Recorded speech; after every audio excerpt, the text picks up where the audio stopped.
लंकोदय मान से उदयमान बनाना बताएंगे। मित्रों, ये जो हमारी सीरीज है, जो एमए ज्योतिष से, जो इग्नू से एमए ज्योतिष का पाठ्यक्रम जो विद्यार्थी कर रहे हैं, उसमें जो चतुर्थ पेपर है कुंडली निर्माण का, जो ज्योतिष का गणितीय भाग है, गणितीय भाग में लग्न साधन से पूर्व हमको पलभा, चरखंड, उसके बाद उदयमान बनाना पड़ता है, तभी हम लग्न साधन कर सकते हैं। क्योंकि लग्न साधन को दो प्रकार से हमारे ऋषियों ने बताया है, एक भोक्त प्रकार से, एक भुक्त प्रकार से। तो दोनों प्रकारों में भी इसकी आवश्यकता पड़ती है। देखिए, कल लंकोदय मान का मतलब क्या है? लंकोदय का मतलब क्या है? देखिए, लंका के क्षितिज में उदित राशियों का जो मान है, लंका के क्षितिज में उदित राशियों का जो मान है वो लंकोदय मान है। क्यों लंकोदय मान लिया जाता है, ये भी आपको पता होना चाहिए। देखिए, लंकोदय मान इसलिए लिया जाता है क्योंकि ध्रुव तारा, जहां पर ध्रुव नक्षत्र, जो जहां पर ध्रुव स्थान है, ध्रुव स्थान से 90 अंश की त्रिज्या से निर्मित वृत्त जो होता है वो नाड़ी वृत्त होता है, और उसके धरातलगत जो देश होते हैं वो निरक्ष देश होते हैं। निरक्ष सिद्धांत शिरोमणि में आचार्य भास्कराचार्य कहते हैं ध्रुव स्थान का उन्नतांश नहीं होता है, ध्रुव स्थान का उन्नतांश नहीं होता है। इसलिए ध्रुव स्थान के जो धरातलगत देश होते हैं वो उनका अक्षांश शून्य होता है। इसीलिए लंका निरक्ष देश है, लंका का अक्षांश शून्य है। लंका में उदित राशियों का जो मान है वो मान लंकोदय मान कहते हैं। तो लंकोदय मान को ज्ञात करने के लिए हमारे ऋषियों ने मेष राशि, वृषभ राशि, मिथुन राशि, 3 राशियों के मान का साधन किया। हमारे आचार्यों ने कहा कि मेष राशि 278, वृषभ राशि 299, मिथुन राशि 323। तो उन्होंने कहा मेष राशि का मान 278 और वृषभ राशि का मान 299 और मिथुन राशि का मान 323। अब उसके बाद उन्होंने कहा मेष, वृषभ, मिथुन के बाद कर्क, सिंह, कन्या। कर्क राशि का अब नीचे से ले लीजिए, 323 था ना मिथुन का, तो फिर कर्क का 323, फिर उसके बाद कर्क के बाद आएगा सिंह तो 323 के पहले था 299, वृषभ का था उल्टा, एक बार सीधा लिख लिया, एक बार इनका उल्टा। उल्टे में क्या हुआ कि 323 कर्क का था, कर्क का 323, क्योंकि मिथुन का 323 था तो फिर कर्क का भी 323 ऋषियों ने, आचार्यों ने माना।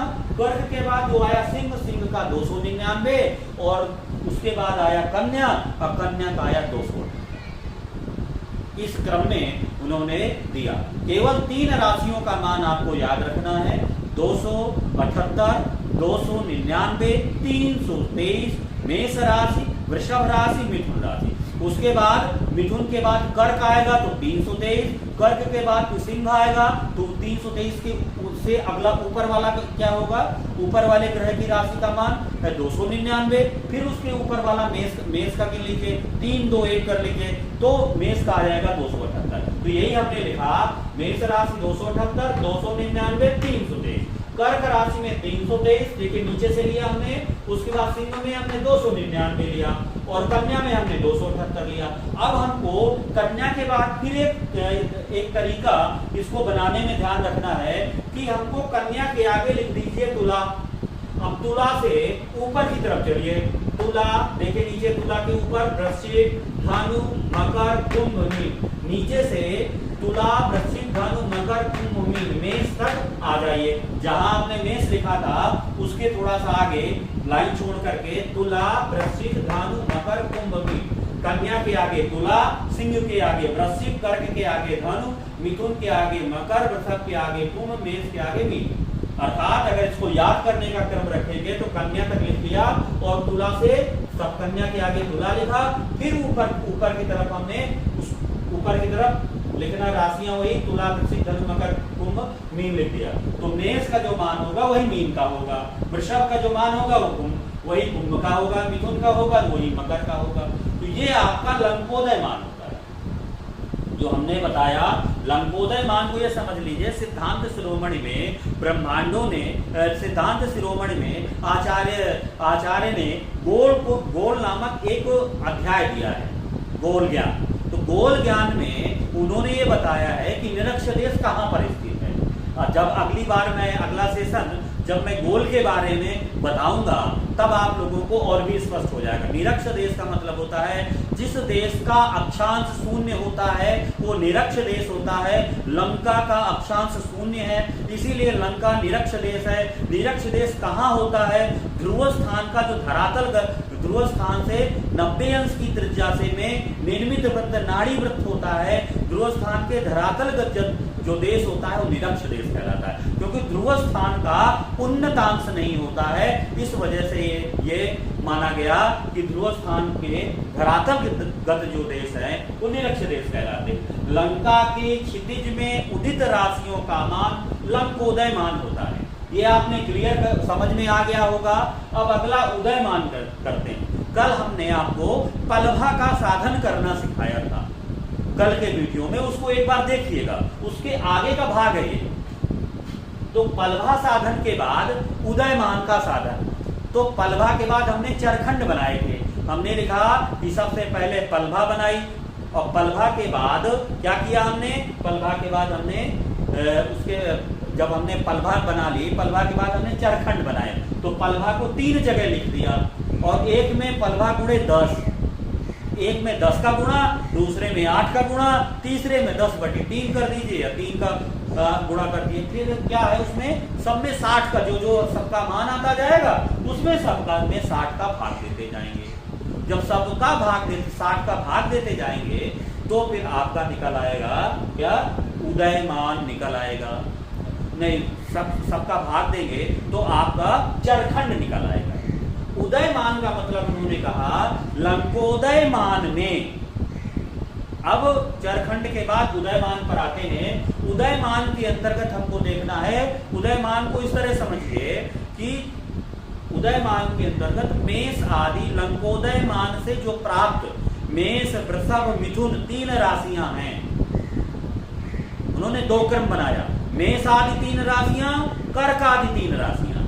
तो मेष आदि 3 राशियों के मान में चरखंड को घटा देने से, चरखंडों को घटा देने से जो मान प्राप्त होगा वो आपका सोदयमान कहलाएगा, वही उदयमान होता है। सोदयमान का मतलब होता है स्वदेश के क्षितिज में राशियों का जो उदित मान है, अपने देश स्वदेश के क्षितिज में राशियों का जो उदयमान है वही आपका सोदयमान है। तो अपने अपने स्वदेश के क्षितिज क्या होता है? जो व्यक्ति जहां पर स्थित है, जैसे मैं यहां पर स्थित हूं तो यहां से एक सूत्र आकाश में ऊपर जाएगा, भू स्थान से स्पर्श करता हुआ एक सूत्र आकाश में जिस स्थान पर जाकर के, आकाश में जिस बिंदु पर जाकर के वो स्पर्श करेगा वो हमारा क्षितिज खमध्य होता है। खमध्य क्या होता है? अब खमध्य का जहां पर हम खड़े हैं और वहां से एक सूत्र ऊपर की तरफ जाता है, ऊपर की तरफ जाके जहां पर स्पर्श करता है वो हमारा खमध्य। खमध्य से 90 अंश की त्रिज्या से निर्मित वृत्त होता है वो क्षितिज। तो आपको क्षितिज का मेषादि जो है अपने अपने देश के क्षितिज में, स्वदेश के क्षितिज में उदित राशियों का जो मान होता है वो सोदयमान है। और सोदयमान कैसे निकलता है कि वो कहता लंकोदय मान से प्राप्त राशियों का जो मान है। मान लीजिए लंकोदय मान से मेष राशि का मान 278 मैंने बताया था, वृषभ का 299 बताया, मिथुन का 323 बताया। इसमें हमने चरखंड को घटाना है। हमारा चरखंड हमने कल निकाला था 59, 41, 19, 59, 47, 19। तो पहले 59, पहले में मेष राशि में 59, 278 में 59 को घटा दिया, वृषभ राशि में 259 में 47 को घटा दिया, फिर मिथुन में 323 में 19 को घटा दिया, 323 में 19 को घटा दिया। पहले क्या करना है? मेष राशि, वृषभ राशि, मिथुन राशि में हमारे देखिए 3 चरखंड है, 1 चरखंड, 2 चरखंड, 3 चरखंड हमने बनाए।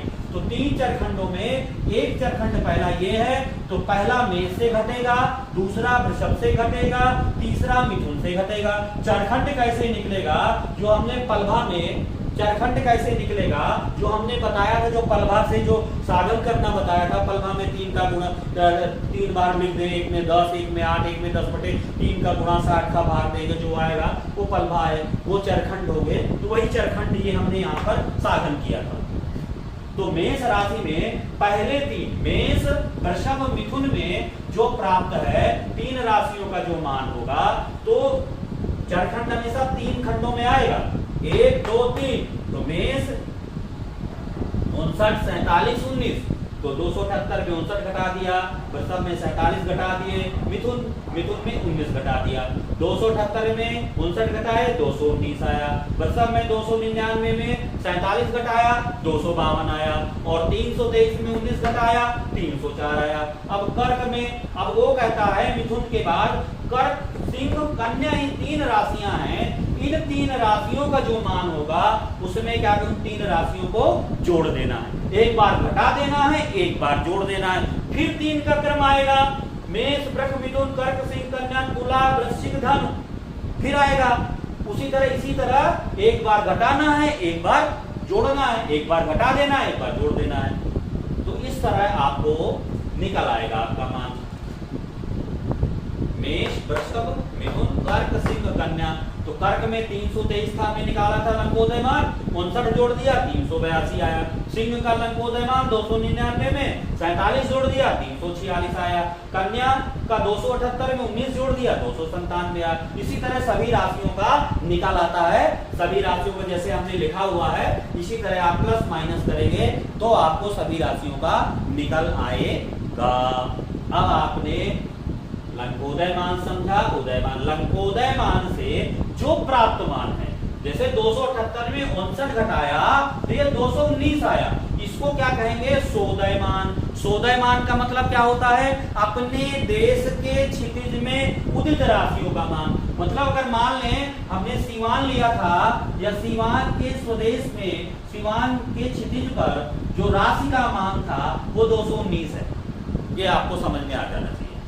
तो जो हमने बताया सोदय का मतलब स्वदेश, अपने देश के क्षितिज में उदित राशियों के उदित होने में लगने वाला जो समय है वो क्या आता है, सोदय होता है, सोदयमान। स्वदेश के क्षितिज में राशियों के उदित होने में लगने वाला जो मान है वो आपका क्या होता है, सोदयमान होता है। इसको हम इस तरह हम समझ सकते हैं। इस प्रकार आज की वार्ता को यहीं पर समाप्त करते हैं, अगली सीरीज में फिर मिलेंगे।